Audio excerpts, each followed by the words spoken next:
buntag mga idol. So this morning we are going to fix our phone. Kahapon lang ito yung nangyari sa phone natin. Okay? Nabasag yung likod. Tapos pumutok yung parang na-expand yung battery. So sayang naman, this is Note 5. Almost 5 years itong nasa akin. Sayang naman at kung itatapon na natin dahil sa battery. So we will try to fix kung kaya pa. So papalitan natin yung battery at papalitan natin yung cover. Tingnan natin kung after natin mapalitan yung battery at saka yung cover, babalik siya sa dati at magagamit natin yung phone natin. So no need to buy new phone kung mapifix natin siya. So this is Debijun 101 tutorial. Hope you can learn something from this one.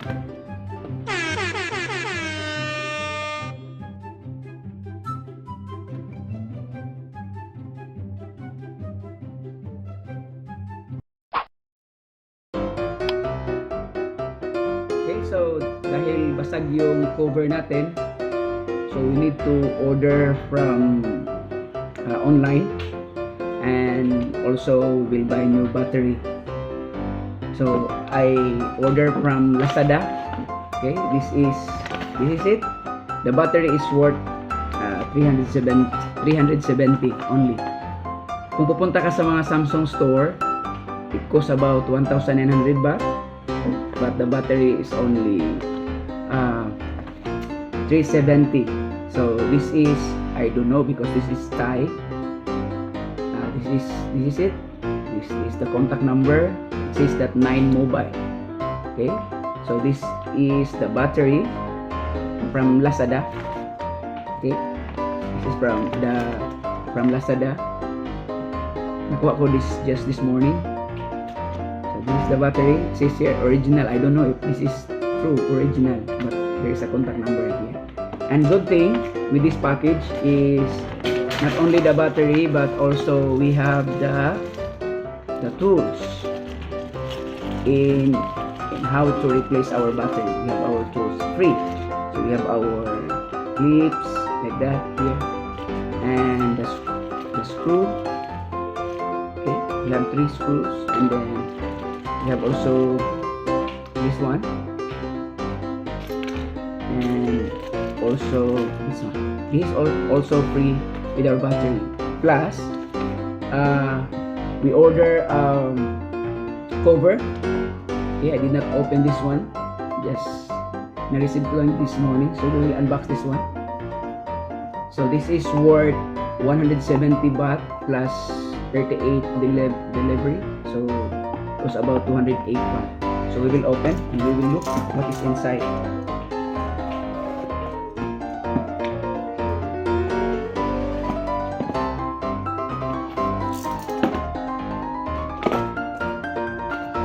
It. This is the cover with the bubbles. Okay, that is very safe. So this is the Note 5 cover, back cover.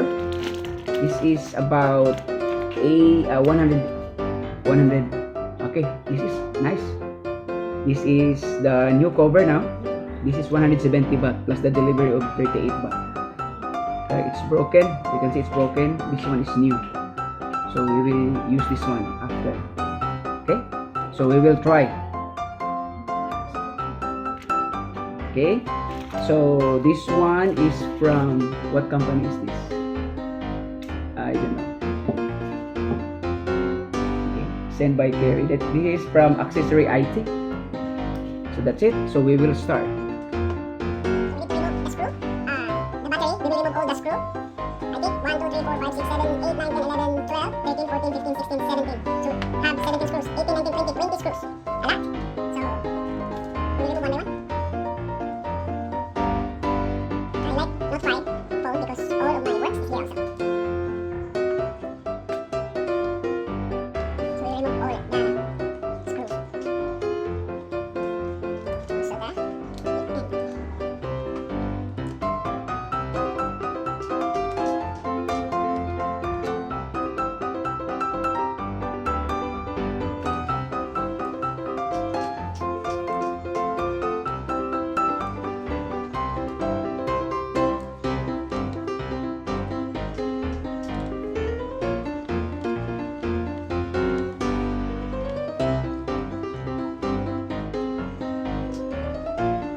na-adhesive siya dito sa palibot. So, we need to clean this up.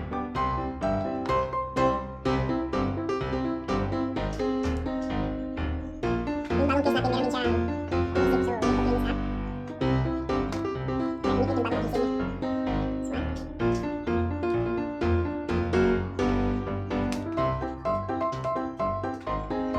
You can see, meron pa tayong isa. Screw.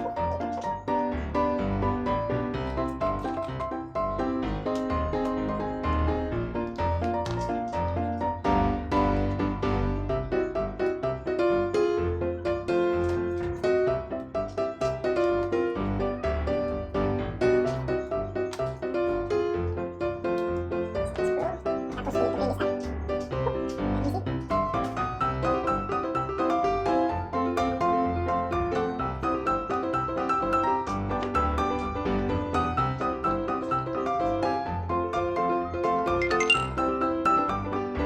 Yung bagong case niya, sa likod, meron siyang adhesive din. So, all we need to do is to clean. So, after we remove all the nuts here, so the next thing is we will remove this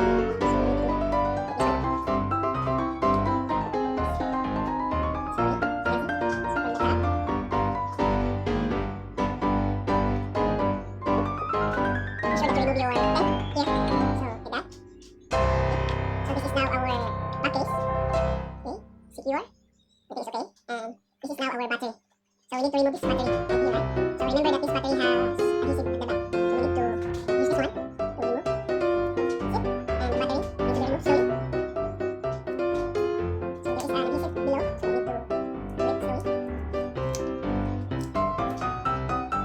So, you can see, yung battery natin lumobo. Ilan din sumabog. So, we will replace this one. A new one.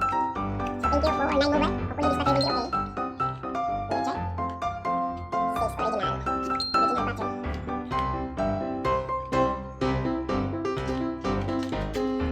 Use our cutter. Okay.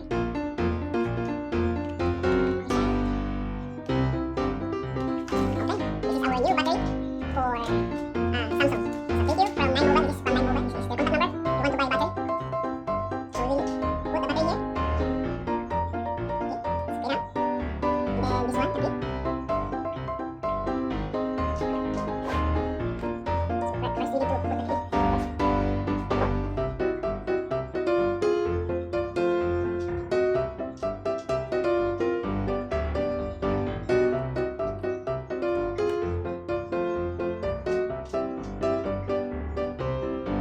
So this, okay, secure already. This is my first time to open my phone.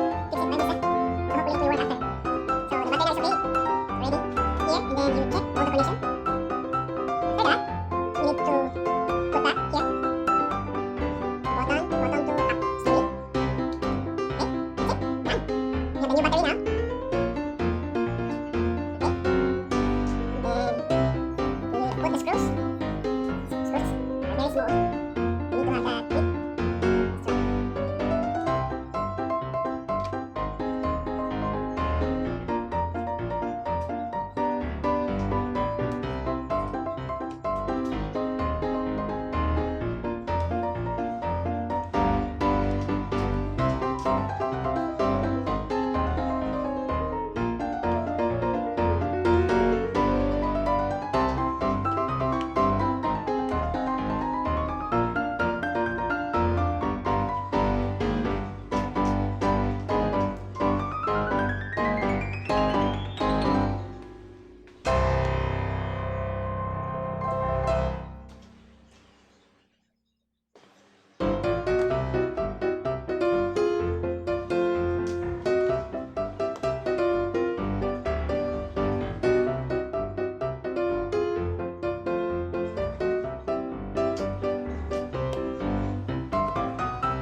turn off first. I will put the cover.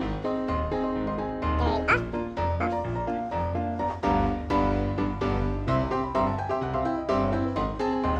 Okay. No need to turn off. Just like that. So we need to clean before we put on our cover at the back cover. So, madali lang pala magpalit ng battery. Kaya niyo yun. You try it. Try it. Okay. So, we are ready. So this time, this is our broken glass back cover. Here's adhesive. So where's the new one? Here's the new one. Okay. May cover pa siya na cellophane. Meron siyang name dito. Ano naman yung pagkaiba? Okay. It's the same. Okay, the corner is the same. So what we're going to do is to put it here, the back. Okay. So using this one.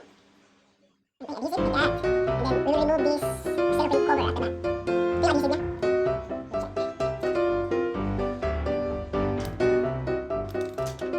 Ito yung adhesive niya. Okay, that's it. So, lagyan natin siya. From the bottom up. From up to bottom 10.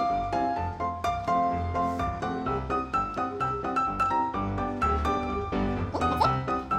Our phone is new again. Okay, so I save a lot of money this time. No need to buy new phone. For just only 500 money you're cooking. For just only 500, how much is this one? 580 baht? Everything is okay now. So you can see, we remove this one. Okay, everything is okay now. And remove the cellophane cover at the back. Wow, my phone is new again. Look at this. Okay, so my phone is new again. I'm so happy. Okay, so this is how to replace battery and the back cover of your phone. Okay, hope you learned something today. So, I'm so happy. Bumalik sa dati yung phone natin. Ito na siya ngayon. Brand new phone. No need to buy new phone. Okay? Hope you learned something. Please don't forget to subscribe my channel, Baby June 101. Okay? Just click the button and subscribe. Thank you very much for watching.